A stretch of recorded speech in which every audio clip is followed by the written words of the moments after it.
अब आइए आपको मिलवाते हैं महानगर की एक ऐसी महिला से जिन्होंने अपनी सियासी जिंदगी का आगाज आम आदमी के तौर पर किया। बाद में वो काउंसिलर बनी, 20 सालों तक लोगों की खिदमत की और अब अपनी मेहनत और लगन से केएमसी बोरो 5 की चेयरपर्सन बनी। जी हाँ, हमारी मुराद रेहाना खातून से है, जिन्हें हाल ही में कोलकाता पौरसभा ने बोरो 5 की जिम्मेदारी सौंपी है। पिछले 20 सालों से वार्ड नंबर 44 के लोगों की खिदमत करने वाली सीनियर काउंसिलर और वर्तमान में कोऑर्डिनेटर रेहाना खातून को उनके कामों को देखते हुए केएमसी के प्रशासक फिराद हकीम ने उन्हें बोरो 5 की कमान सौंपी है, जिसके बाद वार्ड के लोगों में हर्षोल्लास देखा जा रहा है।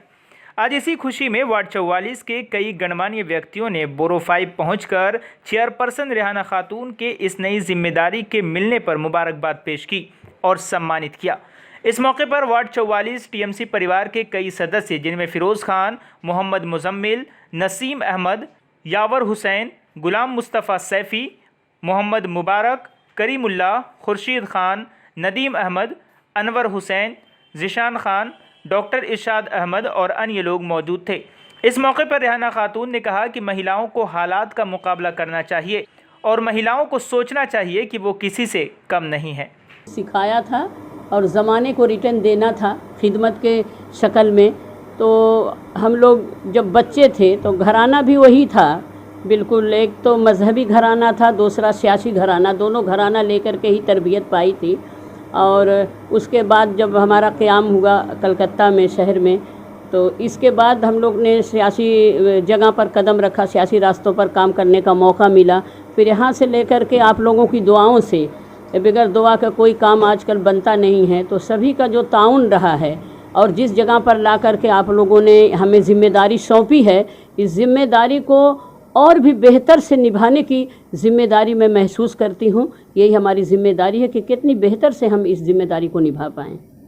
ख़वातीनों को मेरा यही एक पैगाम होगा कि कभी भी ज़रूरत के तहत, हालात के तहत आप कभी भी किसी के चुनौती को आप कबूल तस्लीम ना कीजिए। जायज़ जहां आपकी लड़ाई है वहां आप सर खम करके नहीं, बल्कि सर उठा के जीने का सलीका सीखिए, अपने हुकूक के लिए लड़ाई लड़िए। यही मेरा एक पैगाम है, यही एक मैसेज है मेरा। खैर, मेरे 44 नंबर वार्ड से जो प्यार का सिलसिला रहा है वो 2000 से ही सफ़र उसका रहा है और आज तक वो कायम दायम है। हमारे वर्कर के शक्ल में, लीडरशिप की शक्ल में, आवाम की शक्ल में ये मोहब्बत का सफ़र जारी है और लगता है कि जारी रहेगा। लोग अपने दुआओं के साथ मुझे नवाजते रहेंगे और उनका हाथ और उनका साथ लेकर के हम अपने काम को निभाते रहेंगे। असल किसी बुज़ुर्ग से हमने कहते हुआ सुना था कि अगर किसी को अज़ीज़ रखना है और किसी के दिल में अज़ीज़ रहना है तो एक काम मत करना, कभी ज़ुबान का सख्ती से इस्तेमाल मत करना। अपने काम को, अपने कानून को, अपने कलम को कहीं कहीं ज़रूरत पड़ने पे सख्त इस्तेमाल करना, लेकिन ज़ुबान को बहुत नरम रखना। शायद वही रास्ता है जो आज ये चीज़ पा रहे हैं। खैर, 2005 में भी 6 महीने के लिए हुए थे।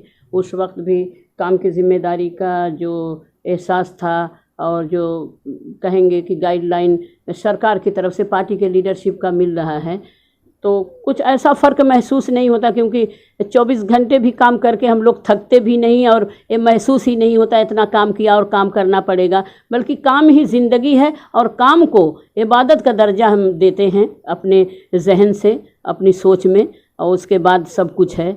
तो इसलिए कोई फ़र्क महसूस नहीं होता। बहुत की बड़ी जिम्मेदारी है। जिम्मेदारी तो हकीकत में चंद महीने ही बच गए हैं फिर से इलेक्शन होना। ऐसे में आपके लिए क्या चैलेंजेस, क्या है इस बोरो चेयरमैन, क्या काम करना है? खैर, काम जो हमारा काम तकरीबन वार्ड में देखिए कि कभी भी किसी भी इलाके में अगर काम कंप्लीट हो जाए, पूरा हो जाए, तो फिर इलेक्शन क्यों? इलेक्शन है और लीडरशिप आने का है तो कहीं ना कहीं काम तो, बाकी काम का सिलसिला कभी ख़त्म नहीं होता, वो चलता रहता है। एक घर गृहस्थी की तरह है, जितना भी आप चीज़ मुहैया कीजिए वो चीज़ कोई ना कोई कमी रहेगी। तो उसी तरह सिलसिला सियासत का भी है, इलाके में कोई ना कोई काम रहेगा। लेकिन बुनियादी काम, मैंने अमूमन तौर पर बुनियादी काम अपने वार्ड में बहुत काफ़ी हद तक किया है, और जो भी बाकी है उसको भी किस तरह से बेहतर और जल्दी से जल्दी उसे हम मुकम्मल और पूरा कर पाएँ, इसकी कोशिश रहेगी। हमारे 1 नंबर नीलमाधव सेल लाइन में एक स्कूल है, केएमसी स्कूल है,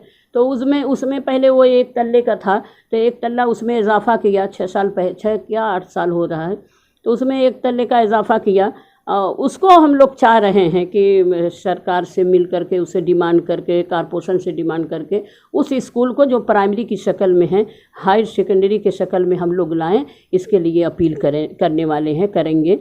कुछ ही दिनों में आप लोग बोरो मीटिंग होगी, उसमें बात रख करके हम लोग इस बात को आगे बढ़ाएंगे।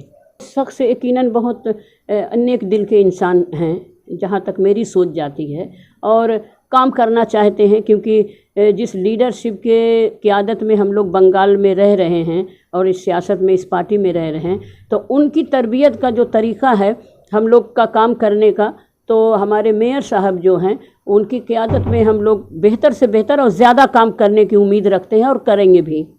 सरकार इसको बड़ी संजीदगी से देख रही है, आप सबको मालूम है, क्योंकि जहाँ पर अच्छाई होता है तो बुराई भी 2 कदम बढ़ कर के आगे निकलना चाहती है। तो वही हो रहा हमारे शहर में। खैर, इस पर हम सब की नज़र है, हमारी सरकार की नज़र है, लीडरशिप की नज़र है। इसको कैसे कंट्रोल किया जाएगा, सरकार इस चीज़ को देख रही है। आज हम लोग अपनी रेहाना भाभी को जो इस्तकबालिया दे रहे हैं बोरो चेयरपर्सन होने का, तो वो तो खैर बहरहाल अपने जगह एक होता है कि इस्तकबालिया दिया जाता है। हम लोग का सियासी सफ़र एक ही साथ लगभग 1 साल 2 साल आगे स्टार्ट हुआ था। उस वक्त औरतें जो है हमारे माशरे से बहुत कम निकलती थी। भाभी ने उस वक्त वो जिम्मेदारी निभाई जिस वक्त औरतें घर से बाहर निकलना नहीं चाहती थी। उस वक्त इन्होंने समाज का काम करने के लिए अपना कदम आगे निकाला, और उस दिन से आज तक भाभी ने जो काम किया, जो ठंडे मिजाज से वो आवाम का काम करना चाहती हैं। इलेक्शन आएगा जाएगा, ठीक है, पार्टियां आएंगी जाएंगी, सरकार बदलेगी रहेगी, लेकिन भाभी जो है आवाम का बहुत ख्याल रखती हैं कि आवाम को जो सहूलत हम दे सकें ज़्यादा से ज़्यादा, वही काम करने के लिए ये आज भाभी अपने सियासी सफ़र को जारी रखी हुई है। इंशाअल्लाह हम लोग दुआ करते हैं कि इससे और आगे बढ़ें, तो वही भाभी रहेंगी। काम करने का अंदाज़ भी वही रहेगा, सोचने का अंदाज़ भी वही रहेगा। आने वाले दिनों में इनको किस रूप में आप देखना चाहेंगे? अब हम लोग तो बहुत ऊंचा देखना चाहेंगे, अब उसका लिमिट नहीं है, उसके बारे में क्या बोला जाए। बस अल्लाह ताला जहाँ तक पहुँचा दे उनको ऊपर तक, मतलब जो तरक्की दे, ताकि और आवाम का, समाज का काम कर सके। हम लोगों के लिए बहुत फ़ख्र की बात है कि हम लोग ने जिनका हाथ पकड़ के राजनीति में कदम रखा, आज इस मुकाम तक पहुंची है, और हम लोग यही उम्मीद करते हैं कि इंशाअल्लाह ताला इससे भी आगे जाए। वार्ड के अंदर में कारपोरेशन का जो भी काम होता है, जो भी जिम्मेदारी होती है, वो बखूबी खुद रास्ते में उतर के करती है। जब लीडर उतरेगा रास्ते में तो वर्कर सामने रहते ही है, तो वो एक ऐसी लीडर नहीं है, वो वर्कर के तौर पे अपने आप को बोली। पहले एक अच्छा वर्कर बनो तो अपने आप अच्छा लीडर बन जाओगे। मोहतरमा रेहाना खातून हमारी काउंसिलर है, और इसलिए हम लोगों को बहुत ज़्यादा खुशी मिली, जिसके बिनास्बत हम लोग आए हैं उनको इस्तकबालिया देने के लिए। लोग आए हैं, मोहतरमा रेहाना खातून को हमारी कोऑर्डिनेटर हैं, उनको इस्तकबालिया देने आए हैं, क्योंकि उन्होंने इतना अच्छा काम किया है। बोरो 5 चेयरमैन बनी है और समाज में सभी काम अच्छा कर रही हैं। पूरे लॉकडाउन में लोगों के कंधे से कंधा मिला के अनाज से लेके खाने तक सब कुछ का उन्होंने दिया है। इसलिए आज हम लोग उन्हें एक छोटा सा मेमेंटो देने आए थे, इनका इस्तकबालिया। कभी आप इनके दफ्तर में गए और कोई काम के लिए आपने कहा वो काम नहीं हुआ? ऐसा तो कभी नहीं हुआ अल्हम्दुलिल्लाह। ये तो सबके घर घर जाके पूछती कोई काम बाकी। इनके अंदर पूरे 144 काउंसिलर में सबसे बेहतरीन बात इनके अंदर यही है कि हर एक पब्लिक इनको जानता है, ये हर एक पब्लिक को जानती हैं, ये सबसे बड़ी बात है। साथ है चट्टान के आगे, तिनके कभी ठहरे नहीं तूफान के आगे। बंगाल सिंहासन मुबारक तुझे दीदी, मोदी है परेशान तेरे शान के आगे। तो हमारी हरदिल अजीज कोऑर्डिनेटर मोहतरमा रेहाना खातून को इस्तकबालिया देने आए हैं, जो बोरो 5 की चेन मुंतकीम हुई है। उनको आज हमारे पूरे टीम, जब फिरोज़ खान साहब है, फिर मुजम्मिल भाई है, निहाल भाई है, डॉक्टर इरशाद साहब है, इन लोगों ने आज बोरो 5 में आकर इन्हें इस्तकबालिया दी है। और हम उम्मीद करते हैं जिस तरह हमारी कोऑर्डिनेटर मोहतरमा रेहाना खातून आवाम के बीच में जो ज़मीनी सतह से काम कर रही है, इंशाअल्लाह उससे ज़्यादा और आवाम के बीच में काम करती रहेंगी। Support Truth, support us. GPay and PhonePe 98310 60581.